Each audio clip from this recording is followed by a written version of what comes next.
All right, we're going to go ahead and get started. Thank you so much for coming out. Anyone who knows me knows I cannot stand behind a podium, so I tend to pace and walk, and I can't sit still. So I'm Sally Stang. I'm the Director of Housing and Community Services for the City of Wichita, and I want to thank you all for coming out to find out some more information about our great Affordable Housing Fund program. Before we get started, I wanted to introduce a few of the staff that are in the room today. Some of you may know some of them not, maybe. We have Brad Snap, who is our Assistant Director for the next 11 days. Brad is retiring on July 22nd, so we will be sad to see Brad go. We also have in the room Roger Burright. He is a program specialist who will be working with the Affordable Housing Fund and the Wichita Land Bank. And he's worked for a very long time in the public housing program, so he knows these properties inside out and backwards. Out in the hall, you probably saw Leon Salazar. He was directing people into the room. He is our maintenance supervisor for the public housing properties. He also knows these properties inside out and backwards. We have Mark Stanberry, who is their community investments manager for the next 6 months, and he's retiring. Mark handles everything CDBG, home, ESG. So he's very familiar with infill, new development, homeowner rehab, all of those type of programs. And in the back corner there, we have Logan Bradshaw. Logan, wave. She's serving as the program coordinator for the Affordable Housing Fund and the Wichita Land Bank, but has been with the department about 5 years in a couple of other roles. So got a team here today to hopefully answer any questions that you have. Give me an idea who we have in the room today. Do we have any developers in the room? Can you raise your hand? Okay. How about builders? How about builder developers? Right? How about lenders? Any lenders? Lenders in the room. Great. Great. So glad that you're here. How about realtors? Realtors? Welcome. Thank you. Yes, we understand that this program really touches a lot of different industries in a little bit different way, but we all come together trying to work on affordable housing. So some of this presentation might feel a little repetitive for some who've seen parts of this, because I recognize a few people in the room that we've had at other meetings. But in order to start everyone kind of on the same page, we're going to do a brief history on how we got here today, okay? So the Affordable Housing Fund background. So the City Council actually prioritized investment in the community to further support ongoing recovery of the city of Wichita related to the American Rescue Plan Act. And so one of the priorities identified from the public during the social media town halls was actually the number one priority was the need for additional affordable housing in our community. And so because of that, on April 12th, the council actually authorized $5 million in the city's ARPA funds to be used for the Affordable Housing Fund program. So our goal to improve the quality of the existing housing stock and expand quality affordable housing and promote neighborhood stability, can't talk today, in Wichita's core. And so one of the caveats of the ARPA funding, if you're going to use it for affordable housing, it can only be used in areas that were disproportionately affected by COVID-19.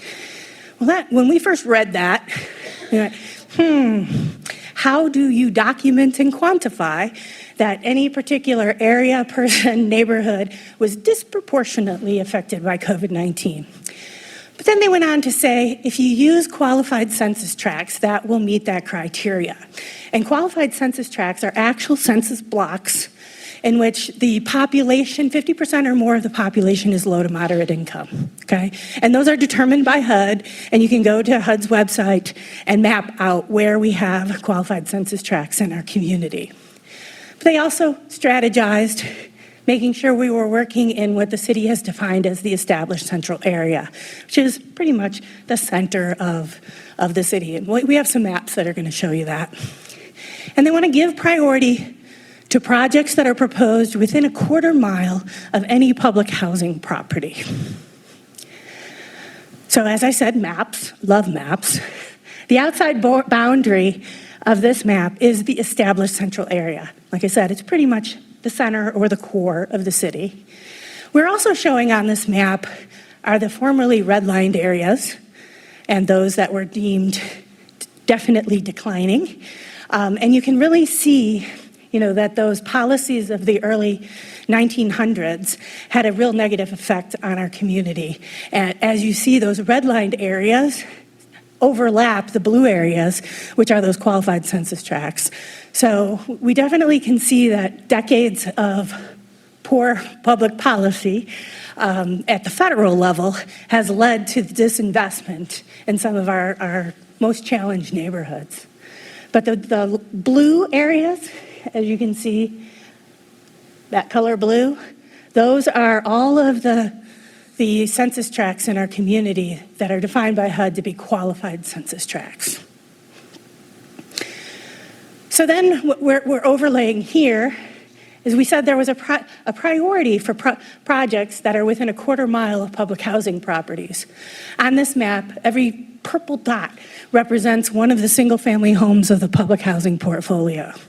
And then you see the little circle around the dots represents that quarter-mile buffer. And only the ones that fall within a qualified census tract have the little buffers around them. So of the 352 single-family homes in the public housing portfolio, 213 of them actually fall within a qualified census tract within the established central area. So just give you an idea of where those fall. So the fund's going to prioritize projects that propose renovation and rehabilitation of the city's existing public housing stock, those 352, actually 213, public housing units that are within the ECA and the QCT. And we talk acronyms all day long, so if I go into acronym mode, make sure to go, what's that? I swear, there is a book of HUD acronyms. It only keeps getting bigger.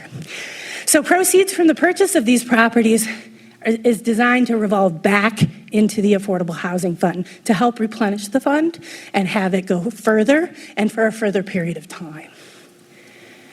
So many of you have probably seen this map.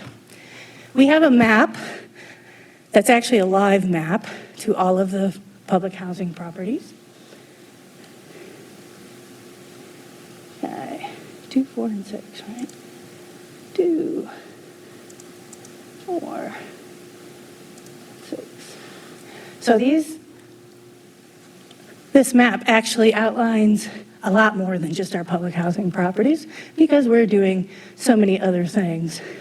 However, all of the blue indicators here are individual single-family homes. The number you see on an icon represents the bedroom sizes in those units. So just kind of give you an idea of where these properties lie. That's really well zoomed in. If I zoom out and actually turn on all of the layers, you'll see we have properties all over the place, not necessarily clustered. So that first group of properties I was showing you are the ones really that were falling in and would qualify for use with the Affordable Housing Fund. The other properties, the little orange and yellow identifiers, are properties that are potential tax foreclosures with Sedgwick County that would possibly be going up this year.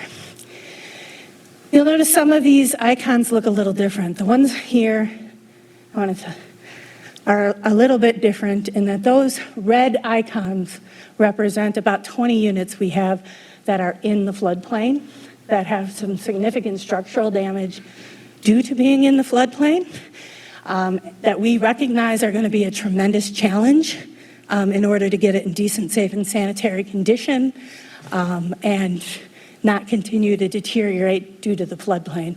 We had originally thought to possibly demo these units, but we're keeping our mind open at this time if there's another strategy that could still turn them around so that they could be in decent condition for families to live in.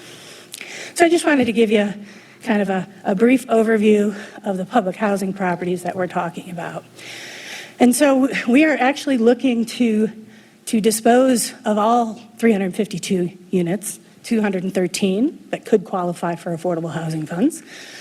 But that's going to be done in groupings, simply due to the amount of paperwork HUD makes necessary in order to qualify them for disposition. However, Group 1 is a group of properties, 37 to be exact, that are truly scattered. They're one-off. There's not another property anywhere near it. They're ones that we consider to be in decent condition, that we're looking to be the first group we ask HUD permission to dispose of, and they will just be put out on the open market for sale with no use restrictions, for sale to the highest bidder, okay? And we're hoping to have this wrapped up and the application ready to go to HUD next month. So we've just received all the environmental reviews, the appraisals are underway, and we're putting together that application.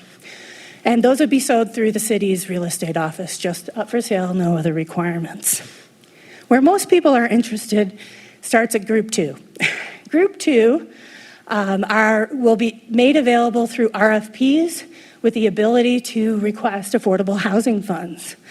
But we're going to bid our pilot areas first. So the city identified 2 pilot areas that they want to prioritize investment to see that if a targeted investment in particular neighborhoods will result in leveraged resources to bring up the whole neighborhood. So we have a map and we'll show you where those 2 are going to be. But the first RFP would be leveraged with the Affordable Housing Fund. We can do homeowner repair, infill development, housing services for projects within a quarter mile of those pilot areas. Again, trying to get that whole neighborhood impact. So the stadium site's in the middle. That's just there kind of to give you some reference, because everybody kind of knows where the stadium is.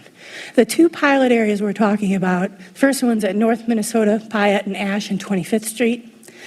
The second one is down here at Haskell and St. Clair. Very deliberately 2 different areas, but both areas have a cluster of properties and other assets that were seen to be positive to neighborhood revitalization. And so those were chosen as to be the 2 pilot areas. The area up top has 43 properties. The area down below, 23, okay? And those will be the properties that will go out with the first RFP, okay? So then subsequent RFPs will be issued for other properties that would qualify under the Affordable Housing Fund. So that in groupings, guaranteed, not all at once, just the legwork around environmental reviews, appraisals, all of that. We are putting these out in groupings on purpose. But we do have other clusters within the qualified census tracts. Here it talks again about those floodplain units. You know, we're going to be really specific on those, that they must address structural deficiencies, and unfortunately can't use federal funds unless you're going to jack them up and pull them out of the floodplain. And then we're going to request under these disposition from HUD under Section 18 or 22 through the RFP and using affordable housing funds as leverage. And again, request HUD approve the sale of those properties, those proceeds circle back to the Affordable Housing Fund. Group 3 is another cluster of properties that falls outside of the QCT, outside of the established central area. But it's an area, it's really up and coming growth. We would look to be making these available through RFP, but because of their location, there are no affordable housing funds that can be used with those. But that will likely be, I actually suspect we'll do pilot areas 1 and 2, and then we'll probably be issuing that third group here because there is no layer with the affordable housing funds, and get that one going. Then there's a fourth group. It's a cluster of 45 homes outside the established area, and we've proposed to use remaining public housing funds and capital funds to rehabilitate the properties and request conversion under Section 32 home ownership.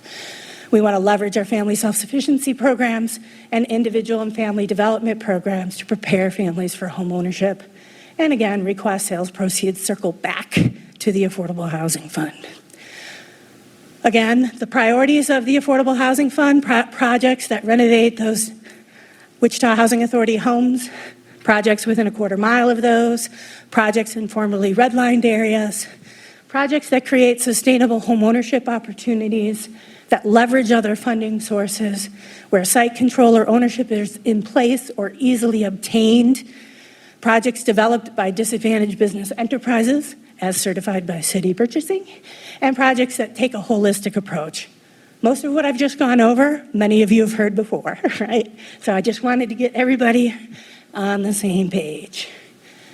So we've added a few slides to clarify some things we've been hearing. So the Affordable Housing Fund eligible uses are development, single-family renovation and rehabilitation, single-family new construction, and home repair for existing homeowners. That's the development side. The activities that the fund can be used for. Can also be used for housing service activities, such as credit counseling, home buyer or renter, homeowner training, housing navigation, and down payment assistance. Okay? So those are all of the eligible uses of the fund. So who are the eligible users? In this case, for development can be for or nonprofit developers that have a successful track record of housing development. Okay? They've demonstrated and established capacity to complete projects by the deadline. This means no first-time housing developers, right? There's too much risk moving forward with first-time housing developers. And developers must be in good standing with existing funding awards. So as I said, Mark's here, he runs the home program. We do housing development in the home program all the time. If we have someone who's not performing under the home program, they're not going to be awarded under the Affordable Housing Fund. It just makes sense. Okay, eligible uses, once again, single-family reno and rehab, single-family new construction, and homeowner repair.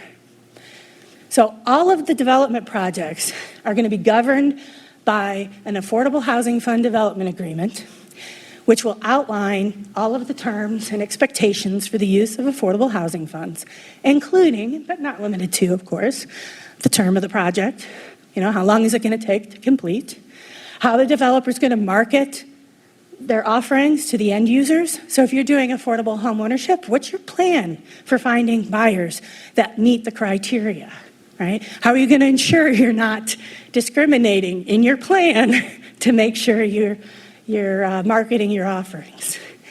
What the standard procedures are for eligibility verification for qualifying buyers or renters, if it's a rental, the terms of the reimbursement basis, and any other local state or federal regulation, right?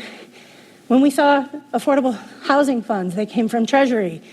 In my mind, those are federal funds. But we did some digging, and no, the federal requirements do not taint this, which is good, but that does not necessarily mean all bets are off the table. There are other local, state, and federal requirements that'll have to be followed, such as permit requirements and the state's-led abatement requirements, not necessarily HUD's. If anyone knows, HUD gets a little crazy in the realm of lead paint, right? It's a little easier at the state level, but it's still a requirement that's there. So maximum affordable housing fund subsidies for development, okay? So the plan that was approved by council outlines the maximum for development subsidy, being $40,000 for renovation and rehab of existing single-family homes and new construction outside of a quarter mile of the Wichita Housing Authority homes, or $50,000 for new construction within a quarter mile of those Wichita Housing Authority homes. So that's the maximum amount of subsidy we can provide on a single property, okay? But projects are not guaranteed to receive the maximum subsidy thresholds. This is an affordable housing program. It is not a get somebody rich quick program, right? We are only going to provide the amount of subsidy necessary to serve and fill in the gap in order to make the project happen, okay? Single-family reno and rehab, obviously, if you're modernization of an existing housing unit, it could be for sale or it could be for a rental, right? Maximum $40,000 we talked about. And they will have clawback provisions in place through September 30th, 2026, okay? And then funding will be forgiven on a monthly pro rata basis, okay? So the Affordable Housing Fund regulations state that projects have to be completed by 2026, and we can't receive any funding back on any project after December 31st, 2026. So why did we do September 30th, 2026? To give us an opportunity to reallocate funds if we needed to at the last minute. So if some project falls through and we need to recapture funds, because of that September 30th deadline, we could reprogram those funds for homeowner repair, any other qualifying activity before the expenditure deadline of December 31st, 2026, okay? So that was very intentional. Because we know it happens, right? Projects sometimes don't get finished. So single-family reno and rehab for sale.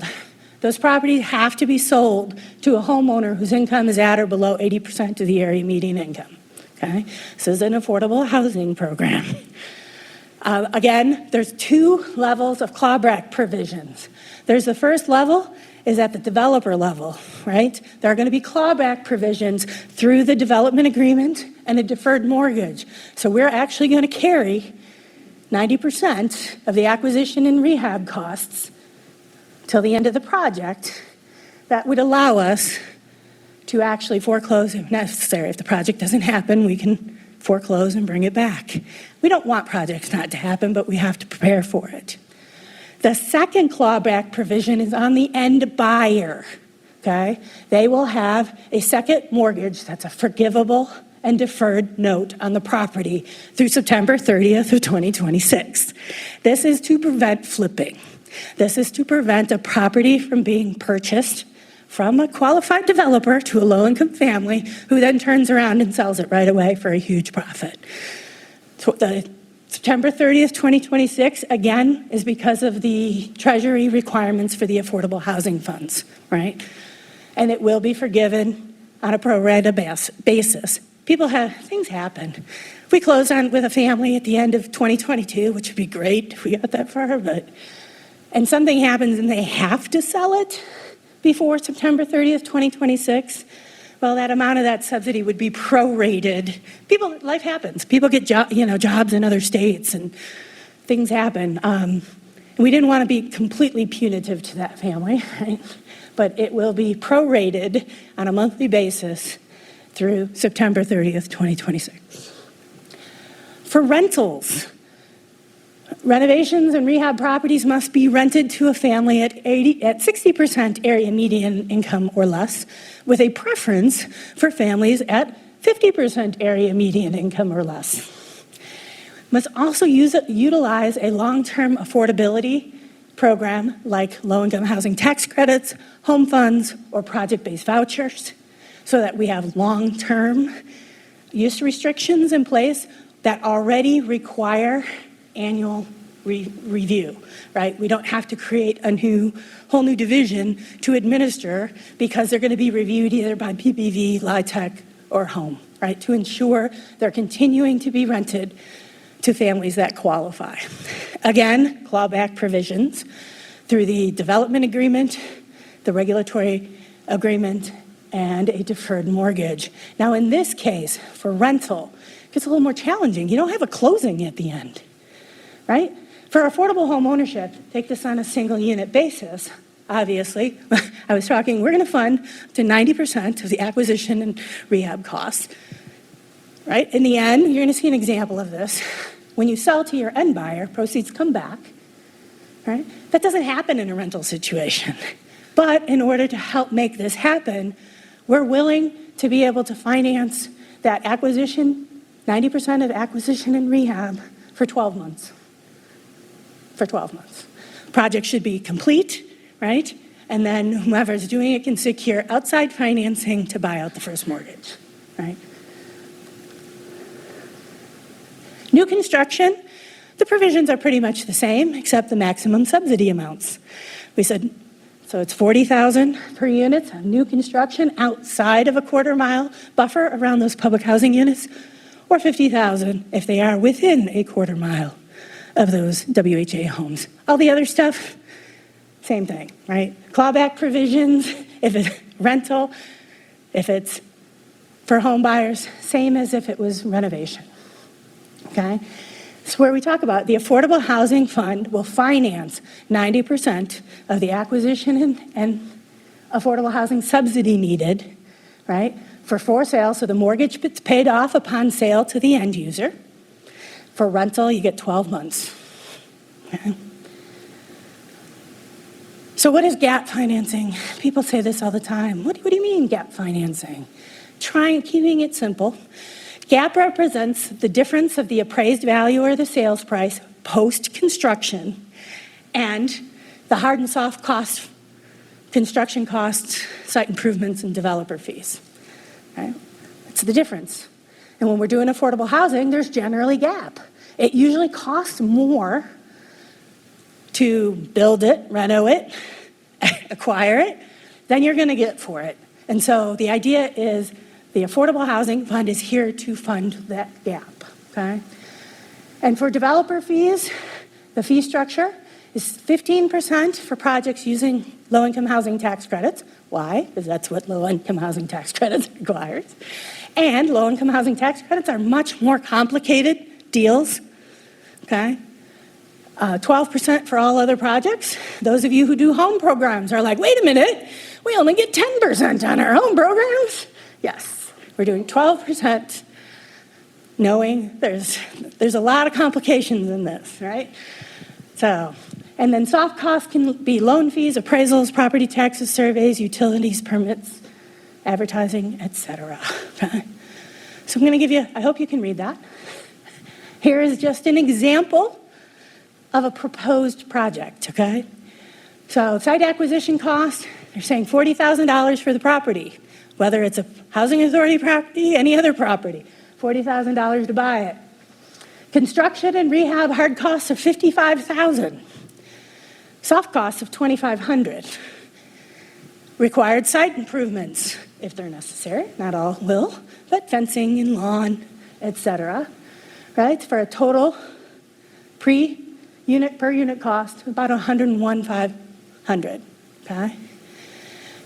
But then you get a developer fee. So we're talking 12%. So it's 12% of that total unit cost of $101,500 comes out to $12,180.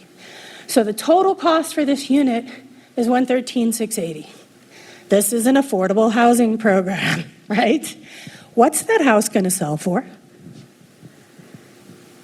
85 to 90, maybe? Take off your real estate commissions and other fees, you're going to net just under $80,000. This is where we're talking the gap, right? The difference between what it costs to create or build or renovate and the cost you can sell it for.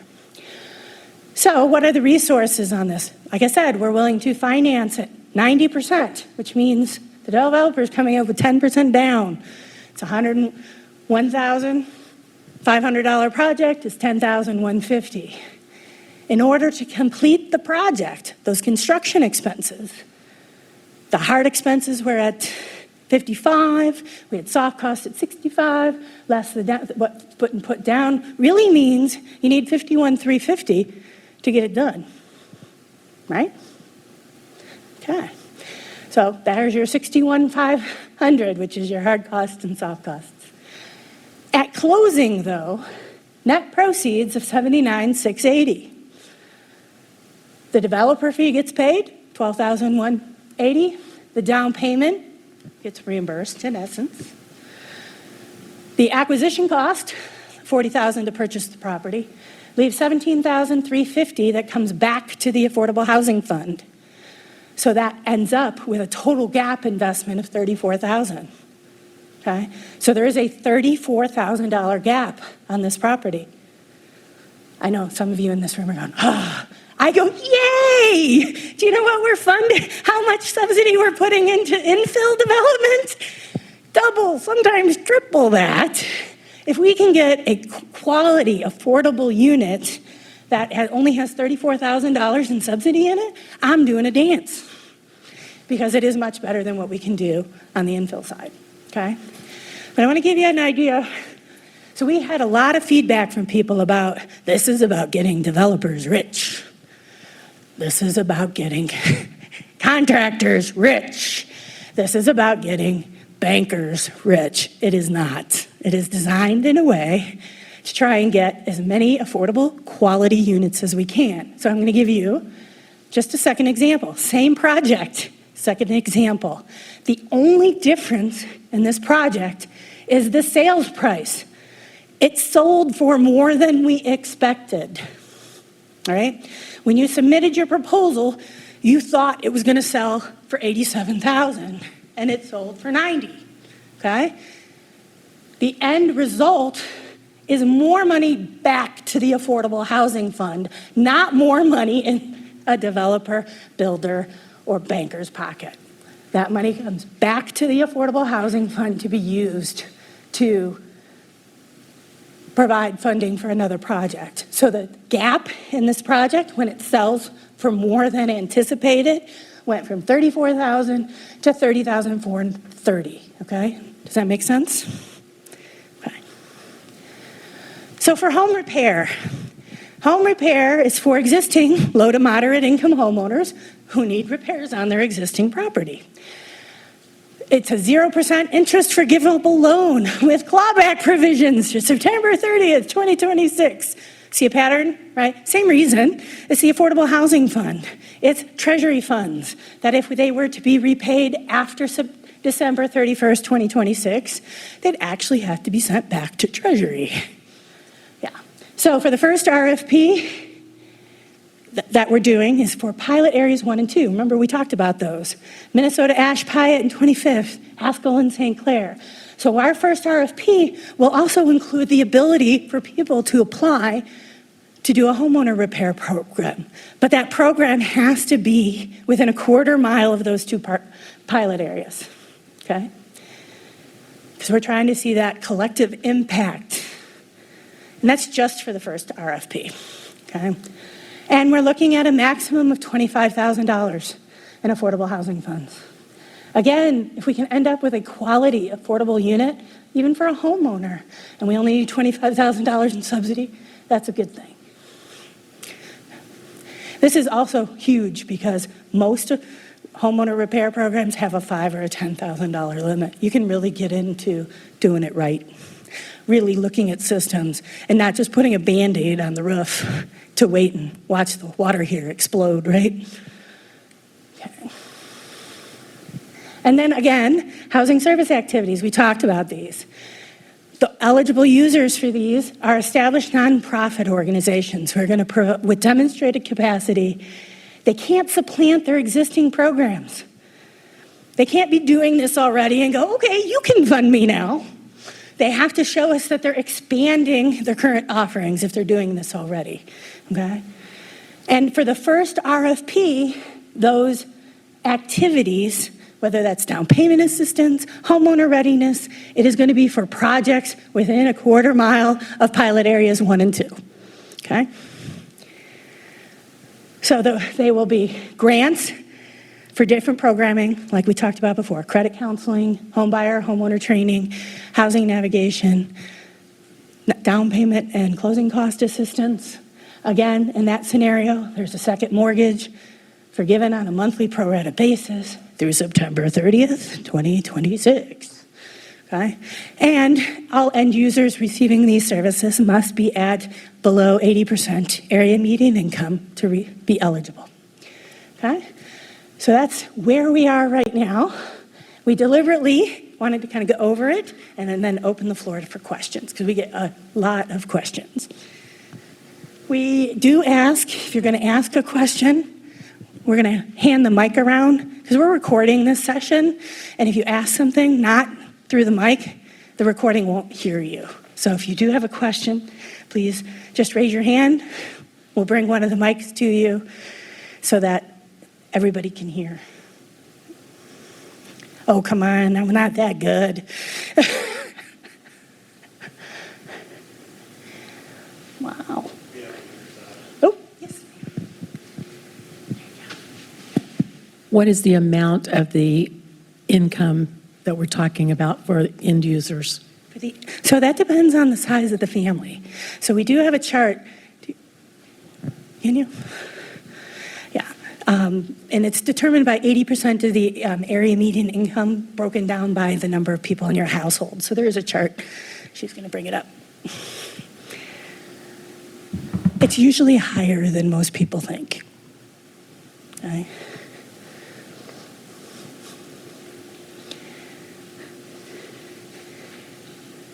Our website also. Thank you, Logan. There you go.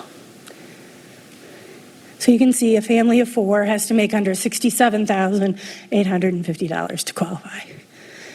And I just use family of 4 because it's something people relate to. Oh. What's the schedule on the RFPs as far as coming out? I think you said it's about a month on the first one, but do you have a schedule for the remaining ones? So yes, we're hoping to get the application to HUD submitted for the first 37 that we're just putting up for sale by the end of next month. And we're hoping to have all of the legwork for our second application shortly thereafter. I cannot predict how long it's going to take HUD to approve it. Once HUD approves it, we're already working on the RFP. It's going to be done through Zoom grants. Anyone use Zoom grants with us last fall?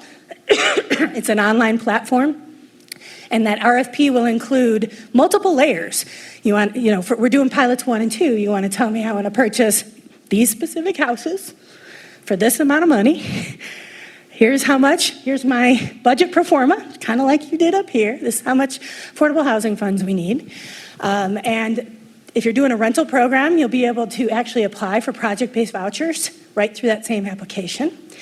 If as part of your own project, you have housing services like credit counseling and things, that can be done at the same time within the same application, or it can be done as a separate application, especially if you're partnering. We've talked a long time since this has started that the strongest applications are going to be those holistic applications that talk about how they're going to get people prepared. Because I'll be honest with you, that's my biggest fear, is we're not going to have enough qualified families to purchase the homes. They won't necessarily be mortgage ready, is my biggest concern, right? Along with the displacement of current residents, but definitely. Okay, and then and like I said, we're hoping to have that RFP out on pilots 1 and 2 in the fall. We've actually had a conversation with the Special Assessment Center of HUD, so they know this application is coming. They're actually helping us in making sure that we have a full and complete application to submit. So they'll be ready for it. You had someone in the back. Of the 352 houses the Wichita Housing Authority currently owns, how many will be sold and how many will remain rentals? That is not, we're letting the market drive that. We're not specifying any particular percentage for homeownership and for rentals. Is it possible to sell the houses as is on the open market through the multi-listing service and not do the rehabilitation? That would be contrary to our goal of preserving affordable housing. So we're doing the first 37 that way. The remainder we want to keep as affordable for our community. Even if it specifies in the listing that it'll be for owner-occupieds only? I'm sorry? Even if the listing specifies that the buyer can be only owner-occupied only? Yeah, because there's a lot of owners out there that don't qualify for affordable housing. So just saying that they're owner-occupied only does not necessarily preserve affordable housing for people who need it in our community. Yeah.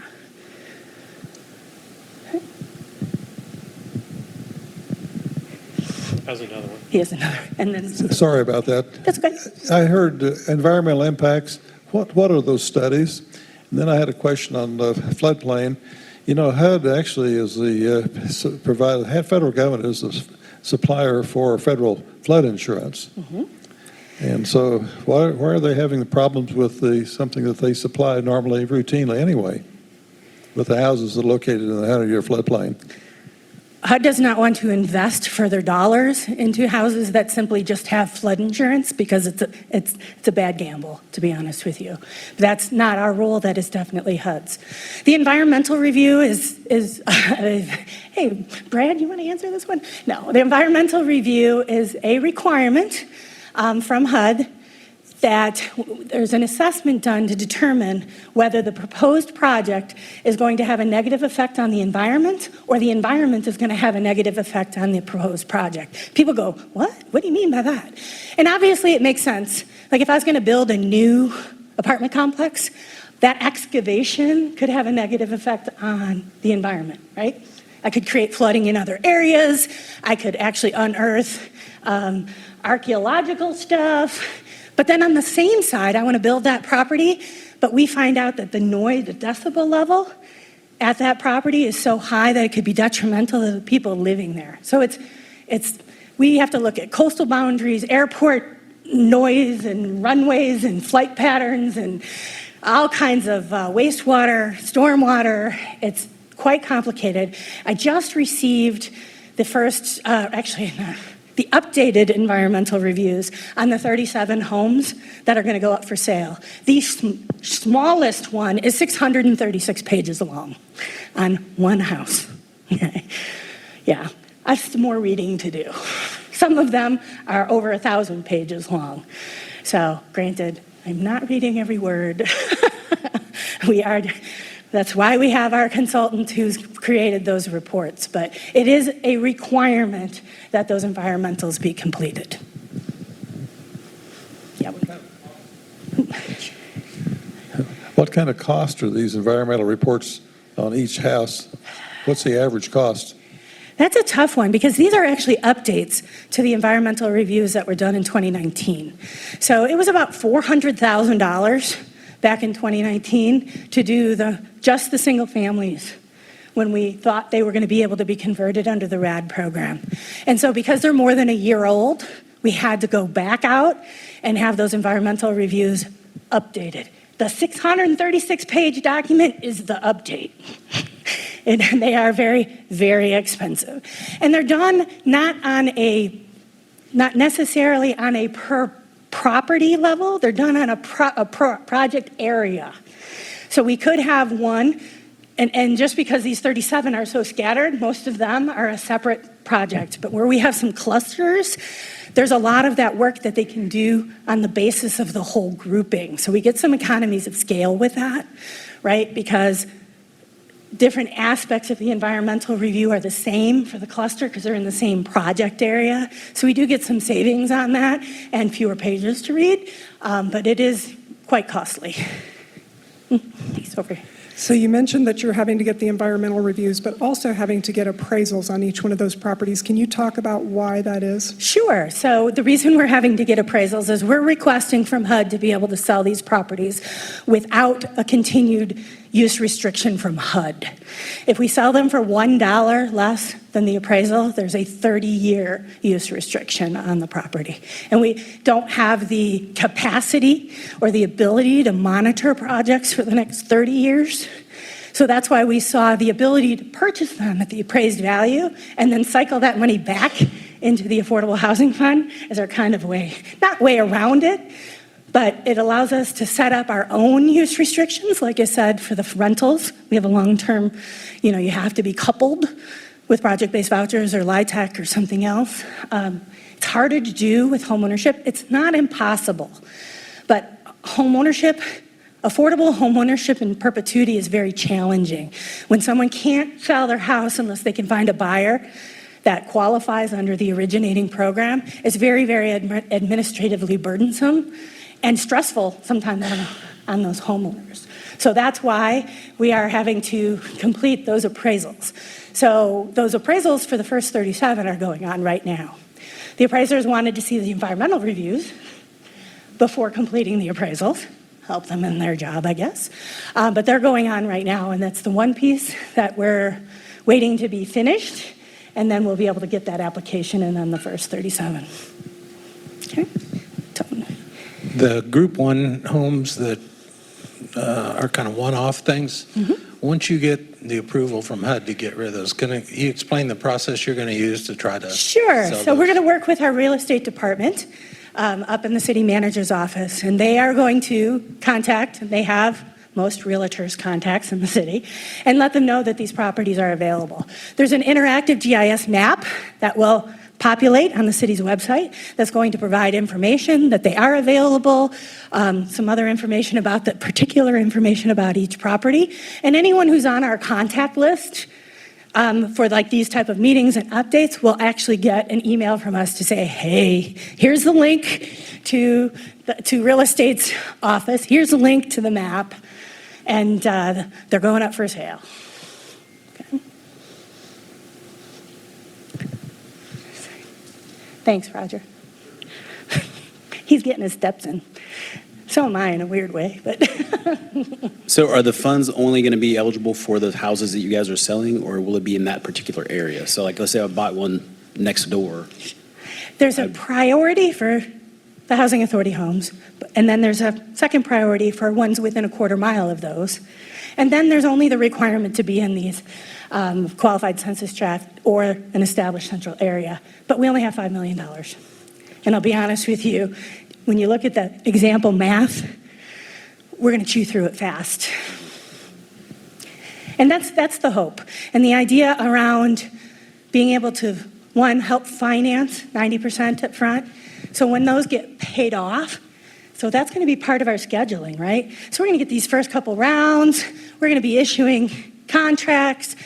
Work's going to start happening. Well, what's going to happen 6, 9, 12 months later? Those properties are going to sell, or those mortgages on the rentals are going to come due, and we're going to have more money coming back to the Affordable Housing Fund, which means we can keep moving, right?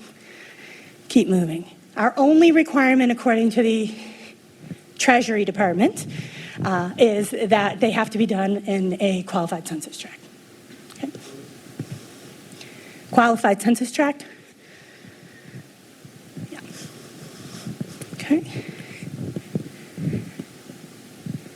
Any other questions? Ideas? Heartache? You guys are easy. I told her we needed at least an hour for questions. It's easier. Can the slides that you went through be found on the website? They will be posted to our website, as well as the recording of the meeting.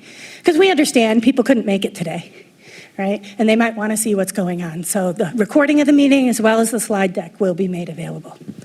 Yep. Oh, it's okay. I gotcha. So could you talk about kind of the coordination between the Affordable Housing Fund and the Land Bank and what those opportunities are? Sure. I can try. No.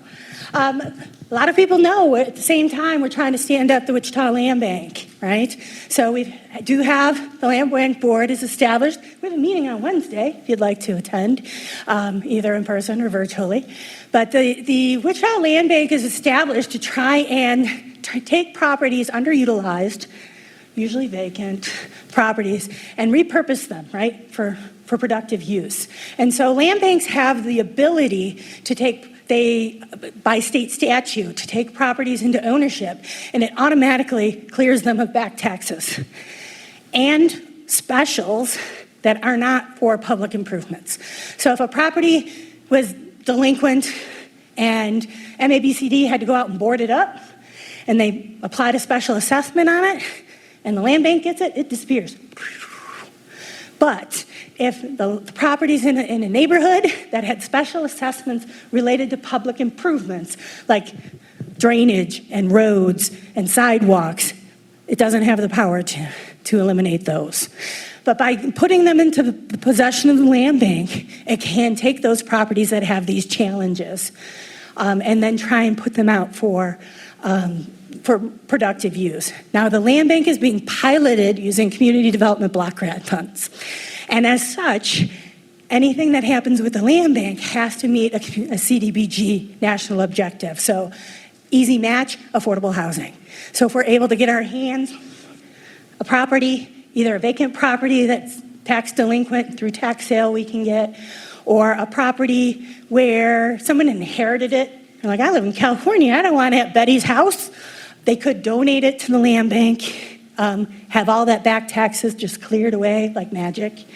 And then we can make that property available for development, either through, if it was in a QCT, it could possibly be eligible for affordable housing funds to come into play. It's a bit challenging. The biggest challenge, though, with properties that come through the land bank usually is around title, right? So Aunt Betty's house really isn't in Aunt Betty's name, and it's not in the niece or nephew's name either. And so it can be very, very challenging getting clean title. 15 years challenging, we're hearing in some cases. That's crazy, 15 years. We definitely do not want to have the land bank holding on to property for 15 years, right? So it is exploring other options and opportunities to be able to marry activities of the land bank with the Affordable Housing Fund to have the biggest impact. That's why when I showed you the map and I said those yellow and orange icons were properties that were either up for possible tax foreclosure this year or next year, because we're kind of keeping our eye on those. If you've ever been experienced with that, when we first started watching them, there were like 378 properties that were possibly subject to tax foreclosure sale this year.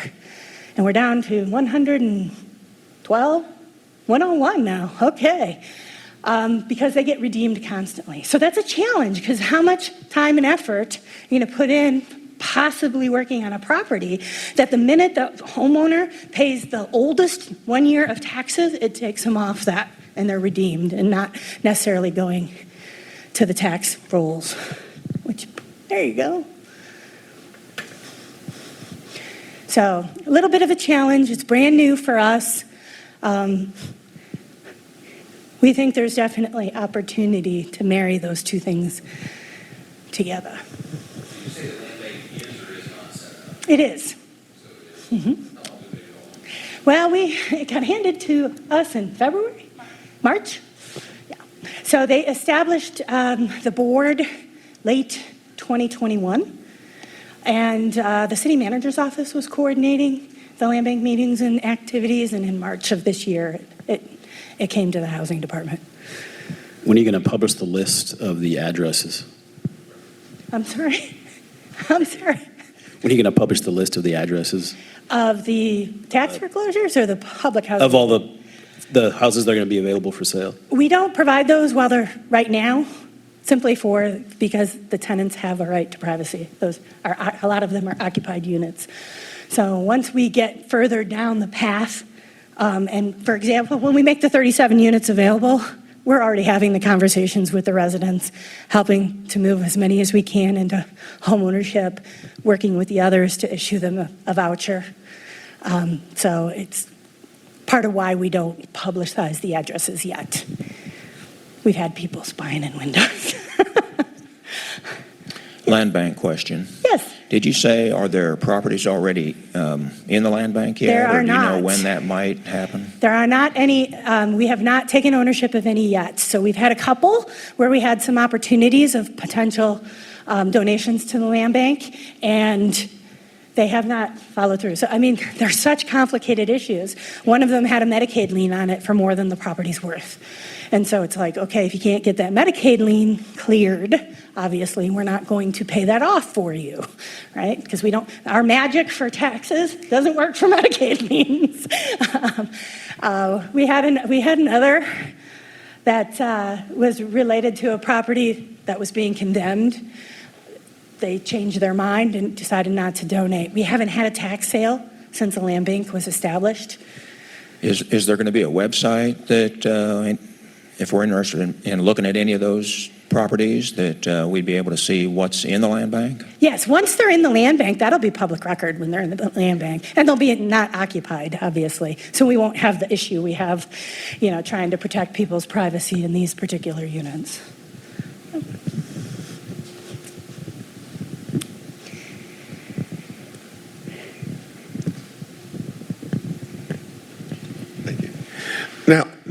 the addresses you have up here, those are vacant, correct?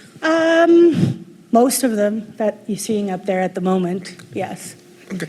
And then if you have been out yourself and you know that there's HUD homes and they're vacant, how soon do you find out to buy or to purchase, to rehab a property? Well, that's what, like, depending on which ones. The 37 are just going to be sold through real estate office. The others are all being done under RFP. So we'll be issuing a notice for people to submit an application under an RFP. Okay. And it will list the addresses. And those will come That are out available. when? Those will come, When we get to that point. okay. Right. So. Okay. Anybody else? Somebody in the back. I wonder if you might want to mention the opportunity to serve on the Affordable Housing Fund Review Board. Sure. So we have 7. The board is comprised of 7 seats. We only have 2 full at the moment. So talk to your council member because they're the ones who are appointing people to the Affordable Housing Review Board. However, doing so means you're not eligible to receive funding through the Affordable Housing Fund because it would be a conflict. So when you want to make sure, this group, I imagine a bunch of people here seem to be interested, might not, but if you or anyone you know might think you bring the expertise to serve on that review board, the Affordable Housing Review Board is charged with reviewing those applications when they come in from the RFPs and making recommendations on which projects to fund and at what levels, and they'll make those recommendations, and the final decision will come from the City Council. So that will be the role. In addition, we're asking that the Affordable Housing Review Board will be reviewing applications under the Home Housing Development Loan Program. That's new for that. It never went through a board before, as well as CHODO funding, so Community Housing Development Organization funding, because they have very similar goals in mind. And so thank you, Logan, for pulling that up. So yes, we have District 5 and District 1, right? 2, sorry. 2? I thought that was 1. Where's the mayor's one fall in? Is he at the top or the bottom? He's 7? Okay. Yeah, so we only have 2 members appointed. I'm sorry? 1 and 4. Yeah, their seat numbers and their district numbers don't match. So District 1 and District 4 are filled, so we have 5 seats open. So we definitely need that board put together before our RFPs go out, right, and come back. They aren't necessarily needed for that first grouping because they're being sold on the open market, so, with no affordability requirement. Any other questions? Okay, how about this one? If I use home funds and affordable housing funds, can I do that? Yes. However, you opened up the federal taint, right? It is possible, depending on the size of your project, it could trigger Davis-Bacon prevailing wages, Section 3. Just be aware. That goes true if you think you want to tap into home ownership 80 down payment assistance. That's federal funds too. It can also trigger additional requirements. But is it allowed? Yes. Can you layer it with AHP funds? Yes. Right? We like that. That's why we said priority for projects that leverage other resources. Priority for projects that coordinate a holistic approach and are looking at this and from beginning to end. How do I find qualified buyers if I'm doing home ownership? How do I find qualified renters if I'm doing rental? How do I make sure that those homeowners are ready and it's going to be sustainable for them? It's the worst thing you can do, right? Put someone in a home and then have them get foreclosed upon. What other types of services do people need? So those projects that either collaborate, they could be 2 separate applications. You could have a service provider, but they're committing to work together on a pool of folks, whether that's for home ownership or rental. That's a great thing. We love that, okay? Because we're stronger together. then we are separate. Any other questions? Come on, Leon, you look like you have a question. No, don't call on me, I'm in the back of the room. Okay. Well, if we don't have any other questions, I'm sure you're all hungry, right? It's about dinner time. But we will, like I said, we will have the slide deck and the recording of this presentation posted on the Affordable Housing Fund website, wichita.gov/HF. We have too many acronyms. Affordable Housing Fund. We'll take you right to the Affordable Housing Fund website. If you're interested in the land bank, same thing, wichita.gov/WLB, so Wichita Land Bank. You'll find all kinds of information on the meetings, minutes from the meetings, some recordings, everything to do with the land bank. Okay? All right. Well, we can call it a night. I get to go home earlier than I expected. Thank you.